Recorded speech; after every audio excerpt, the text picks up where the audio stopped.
But equally, the fact that October is also Soroptimist Membership Month, and it's also great to see that other people can appreciate, that our members do come from all sorts of different backgrounds, and ages and experiences and all the rest of it. And it's what brings us together as Soroptimists that makes it quite special.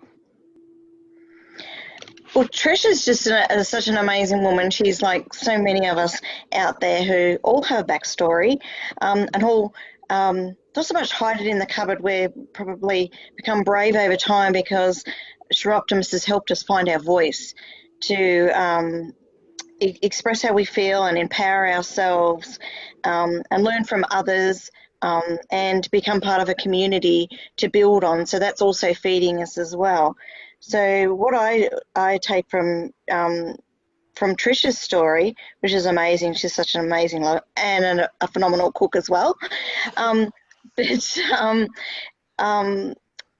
think about the time then that Trish must have been away from her children, and that was obviously heartbreaking to be away from her family, but she managed to find this inner strength in amongst the turmoil that she was involved in, being where she was, and that's still a major part of her heart right now, because she's been able to rebuild from that and help others and assist others by telling her story and build her confidence, and progress to an amazing future. And not only that, to be a role model for her children. So, I mean, that's what I get from Trish. I think she's absolutely amazing. So true. That's a really great point. Yeah. Mm-hmm. And Fee, did you cover off all the points that you wanted? Yeah. Trish? Oh God, I think. Sorry, it was just blah blah blah. I can't even know what I said really. Oh no, that was beautiful. That was gorgeous. I think I could have. I think if Trish and I were left to our own devices, we'd be talking for 4 hours. So yes, there is that risk. Yeah. So no, I think I really liked that you drilled in and acknowledged the role of mother, Sherryn, because that's it's such a significant part of who we are as women. Playing the various roles in our lives. So I can't imagine, when you're in the midst of adversity, you still have to keep showing up for all of the people in your life. So and that can be hard sometimes.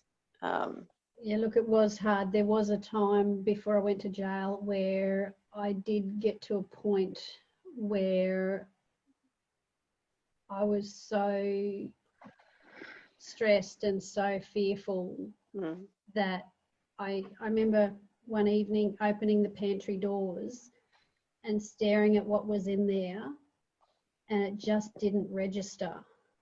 And my children were, the twins I think were, I want to say 4 or 5, I'm not sure. And I got frightened for them. And I phoned a friend who lived down the end of the road, and I rang her and I just said, I can't feed my children. And she said, I'll be right there. She came and she cooked dinner. I had food. I just could not get the cogs moving, the cognitive process to do that. And she cooked dinner, she made a cake, and she said, you're going to the doctor tomorrow. And I went to the doctor and I did get some medication, some antidepressants, or what I would call Jesus' little helpers. Because I pray. I'm a woman of the spirit, and I know how to do that. But your resources. I know now how to shore up and do better. But this was all new territory for me, and I was just strict. So sometimes you just need the help.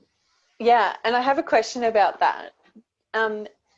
Do you feel like there is stigma around antidepressants, around taking and medication? Did you ever feel like ashamed about it, or did that ever enter your mind? Prior to that, yes, because I had postnatal depression years earlier, and I didn't want to keep taking them because I felt like that I was a failure as a mother, you know, for doing that. However, my children needed to be fed. Yeah. My children needed their mother functioning. My children, Yep. my husband needed a wife.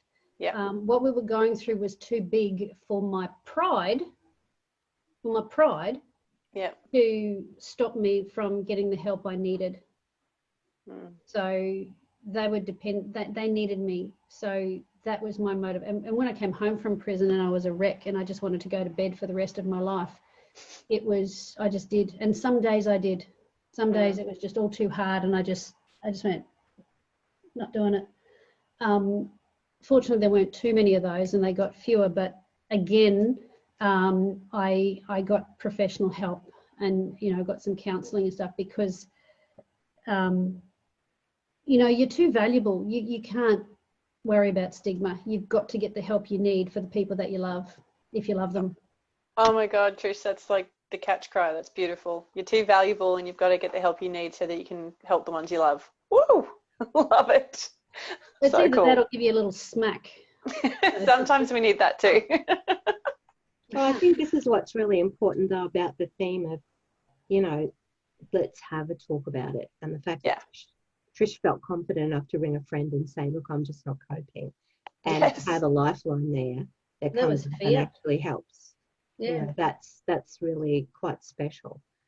All right. Well, I'm mindful that we could all talk for many hours and maybe we will. But I think the lovely thing about these small, intimate conversations is it does help members understand each other's backstory in a very safe space. And, you know, we can all be quite vulnerable when we talk about ourselves and some of the life experiences that we've shared. But the fact is that, you know, we're here together and that support is always going to be there. And that's one of the strengths of our club, you know, is a sense of, being there, showing up, no matter what, you know. And I think there's times when we're all a little bit tired or, you know, frazzed or overwhelmed or got too much on. But the one thing you never do is let each other down. So it's kind of rally and rise up and turn up, which is great.